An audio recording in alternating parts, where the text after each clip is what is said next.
శుభమస్తు.co కమ్మవారి ప్రత్యేక వివాహ వేదిక. కమ్మనైన వివాహాలకు అమ్మలాంటి చిరునామా. నందమూరి తారక రామారావు కేవలం ఒక పేరు కాదు, అది తెలుగు జాతి ఆత్మగౌరవ ప్రతీక. ఆయన జీవితాన్ని, వ్యక్తిత్వాన్ని విశ్లేషిస్తే ఆయనో యుగ పురుషుడిగా కనిపిస్తారు. విశ్వవిఖ్యాత నట సార్వభౌముడిగా ఎన్టీఆర్ సాధించిన కీర్తి అసామాన్యం. విభిన్న పాత్రల్లో ఆయన కనపరిచిన వాచికం, అభినయం తెలుగు సినిమా చరిత్రలో సువర్ణాక్షరాలు.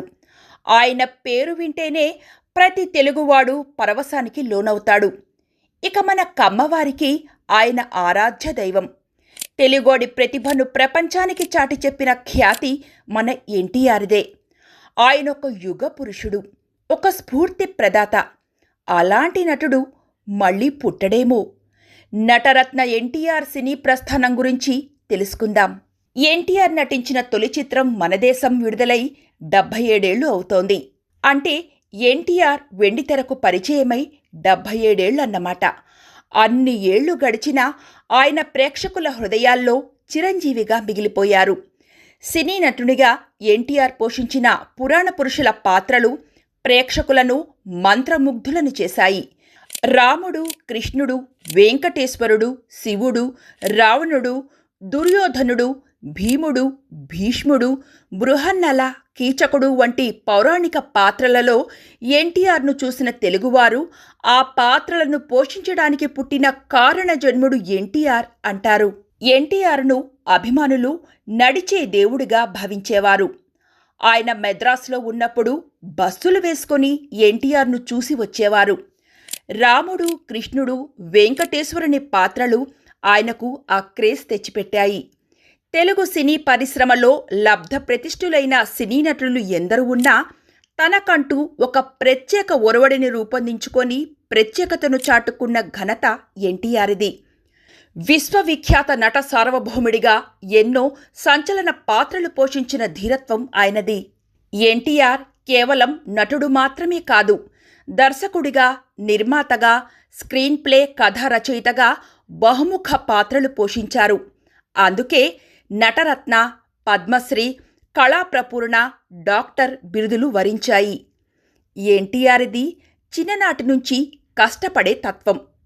ఇంటర్ చదివేటప్పుడు కుటుంబానికి చేదోడుగా సైకిల్ మీద తిరుగుతూ హోటళ్లకు పాలు పోశారు. మిలిటరీ సర్వీస్లో చేరే అవకాశం వస్తే కుటుంబ సభ్యులు అంగీకరించలేదు.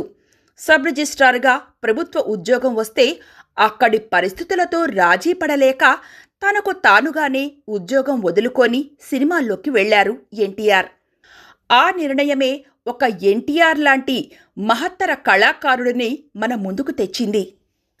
1923 మే 28 సోమవారం సాయంత్రం 4:40 తెలుగు నేలపై గుడివాడ దగ్గర ఒక కుగ్రామమైన నిమ్మకూరులో పుణ్య దంపతులు శ్రీమతి వెంకట్రావమ్మ, శ్రీ లక్ష్మయ్య చౌదరి గార్లకు ఎన్టీఆర్ జన్మించారు.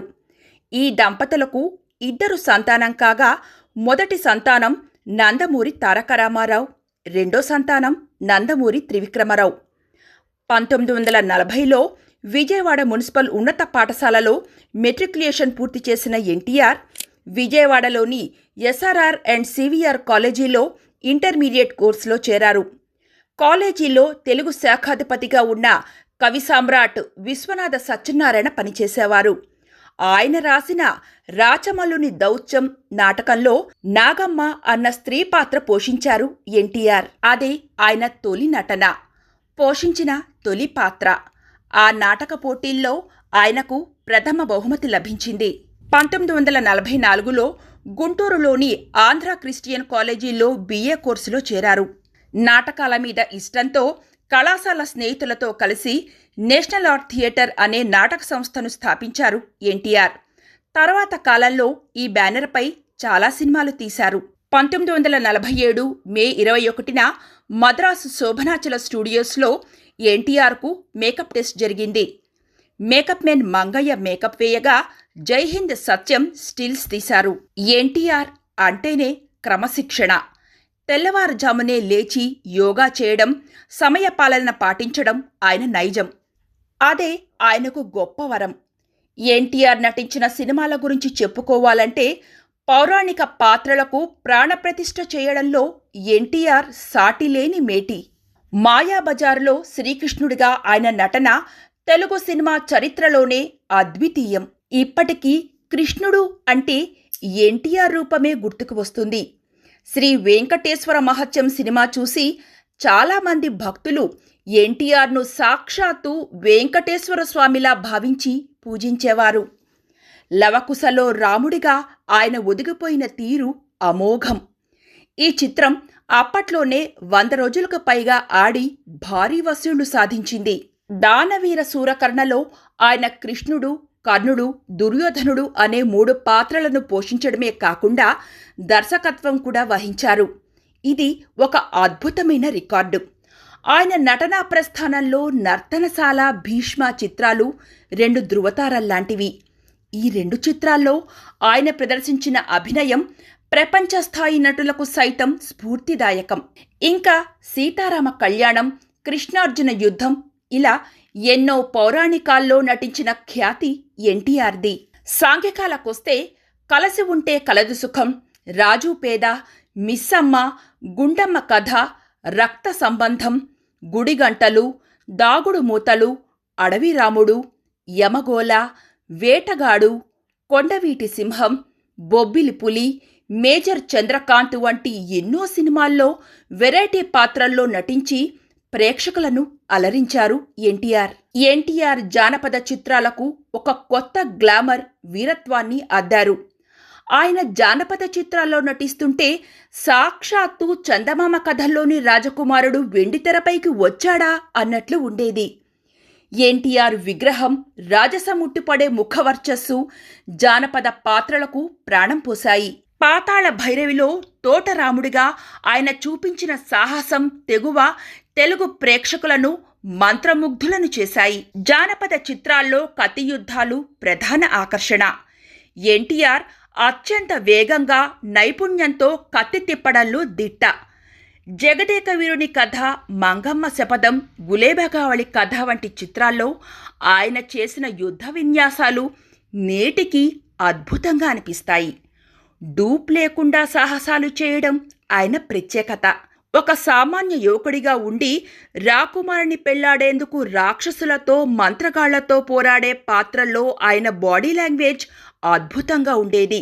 ఆయన గంభీరమైన కంఠస్వరం మంత్రగాళ్లను ఎదిరించేటప్పుడు పౌరుషాన్ని, రాకుమారితో మాట్లాడేటప్పుడు ప్రణయాన్ని సమపాళ్లలో పండించేది. చరిత్రాత్మక సినిమాల విషయానికొస్తే పల్నాటి యుద్ధంలో బ్రహ్మనాయుడుగా, బొబ్బిలి యుద్ధంలో రాజా రంగరాయుడుగా, తెనాలి రామకృష్ణ, మహామంత్రి తిమ్మరసు చిత్రాలలో శ్రీకృష్ణ దేవరాయలుగా, శ్రీమద్ విరాటి వీరబ్రహ్మేంద్ర స్వామి చరిత్రలో బ్రహ్మంగారిగా జీవించారు.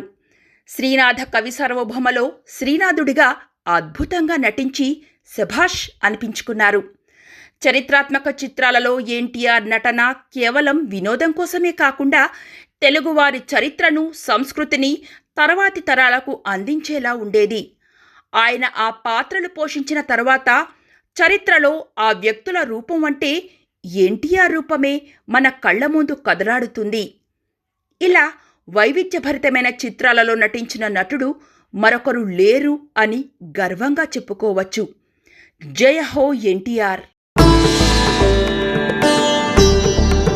శుభమస్తు.co కమ్మవారి ప్రత్యేక వివాహ వేదిక.